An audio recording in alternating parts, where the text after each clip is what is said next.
नमस्कार, मेरा नाम अविनाश वर्मा है और आप सभी का स्वागत है रिपब्लिक टीवी 9 में। आज हम बात कर रहे हैं दिल्ली में हो रहे किसान आंदोलन की। आखिर क्या कारण है कि सरकार द्वारा लाए गए बिल का किसान जोरों तोरों से विरोध कर रहे हैं, और हम बात करते हैं कि किसान बिल क्या है और एमएसपी क्या है। तो देखते रहिए हमारी यह खास रिपोर्ट।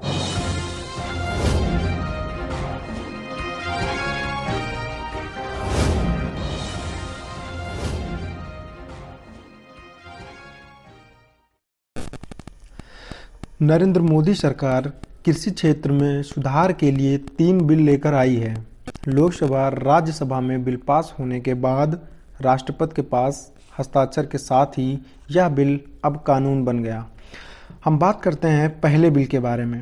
पहला बिल है आवश्यक वस्तु संशोधन विधेयक 2020। इस कानून का मुख्य उद्देश्य था कि जमाखोरी और उसकी कीमतों को नियंत्रण में रखना, लेकिन केंद्र सरकार के नए कानून में अनाज, दलहन, तिलहन, खाद्य तेल, प्याज, आलू को आवश्यक वस्तुओं की सूची से हटाने का प्रावधान किया गया है। आखिर हम बात करते हैं कि किसान क्यों कर रहे हैं इस बिल का विरोध। किसान संगठनों का कहना है कि केंद्र सरकार के इस बिल से किसानों को नहीं बल्कि पूंजीपतियों या कारपोरेट घरानों को फायदा होगा।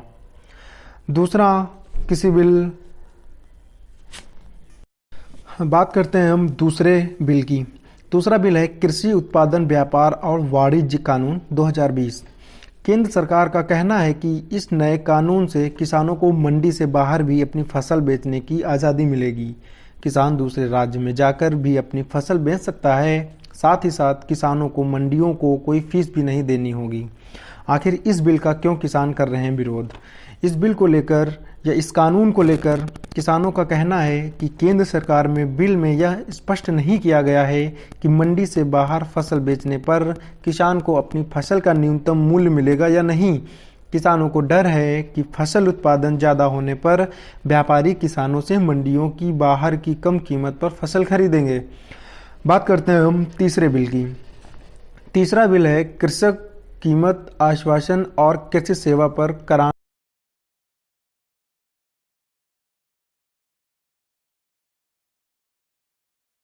बात करते हैं हम तीसरे बिल की। तीसरा बिल है कृषक कीमत आश्वासन और कृषि सेवा पर कानून 2020। इस नए कानून के अनुसार अब किसान फसल उगाने से पहले ही व्यापारी से समझौता कर सकते हैं।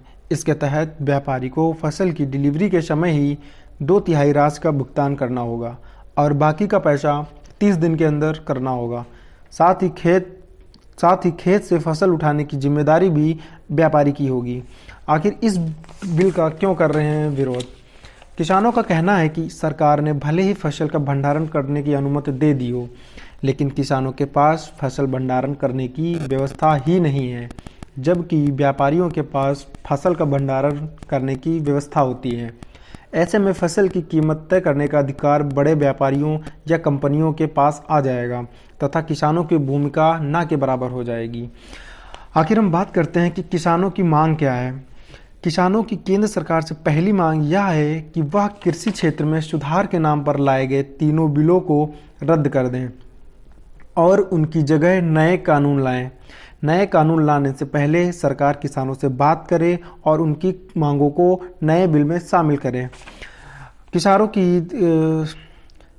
किसानों की दूसरी मांग यह है कि केंद्र सरकार एक विधेयक लेकर आए जिसके जरिए किसानों को लिखित में आश्वासन दिया जाए कि एमएसपी और कन्वेंशनल फूड ग्रेन सिस्टम खत्म नहीं होगा। केंद्र सरकार द्वारा लाए गए कृषि बिल के अलावा किसान बिजली बिल 2020 को लेकर भी विरोध प्रदर्शन कर रहे हैं। केंद्र सरकार बिजली कानून 2003 की जगह बिजली संशोधन बिल 2020 लेकर आई है। किसान संगठन इसका भी विरोध कर रहे हैं। किसानों का आरोप है कि बिजली का निजीकरण होने से किसानों को बिल नहीं, सब्सिडी और फ्री बिजली सुविधा खत्म हो जाएगी।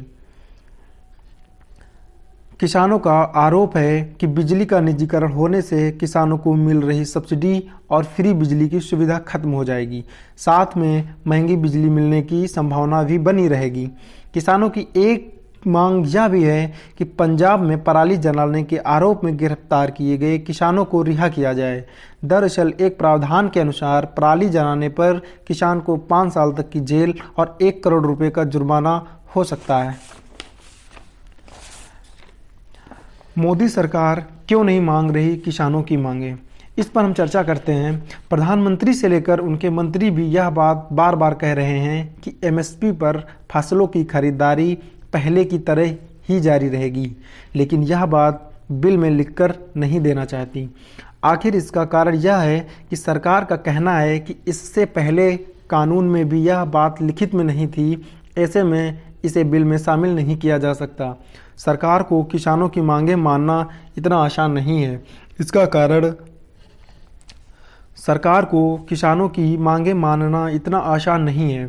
इसका कारण यह है कि एमएसपी एक निश्चित क्वालिटी की फसल पर दिया जाता है। ऐसे में जिस फसल की क्वालिटी तय मानकों में कम होगी उसका क्या किया जाएगा? उससे पहले फसल की क्वालिटी तय मानकों से कम है, इसका निर्णय कौन करेगा? दूसरा यह कि सरकार आने वाले समय में फसल की खरीदारी दूसरा यह कि सरकार आने वाले समय में फसल की सरकारी खरीद कम कर सकती है। किसानों को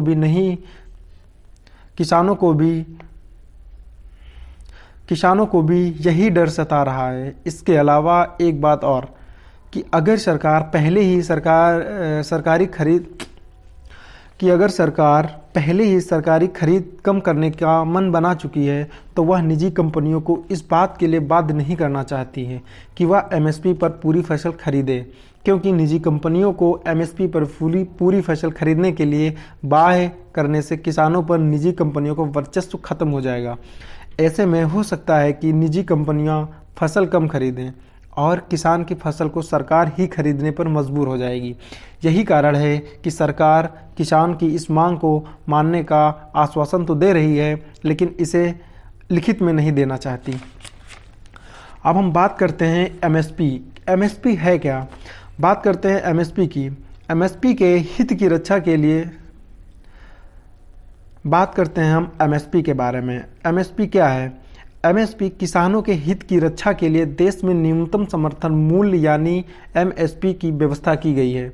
इस व्यवस्था के तहत अगर बाजार में किसानों को उनकी फसल का उचित मूल्य नहीं मिलता है तो सरकार किसानों से उनकी फसल न्यूनतम समर्थन मूल्य पर खरीदती है। किसी भी फसल की एमएसपी पूरे देश में लागू होती है। इसके तहत अभी 23 फसलों की खरीद की जा रही है।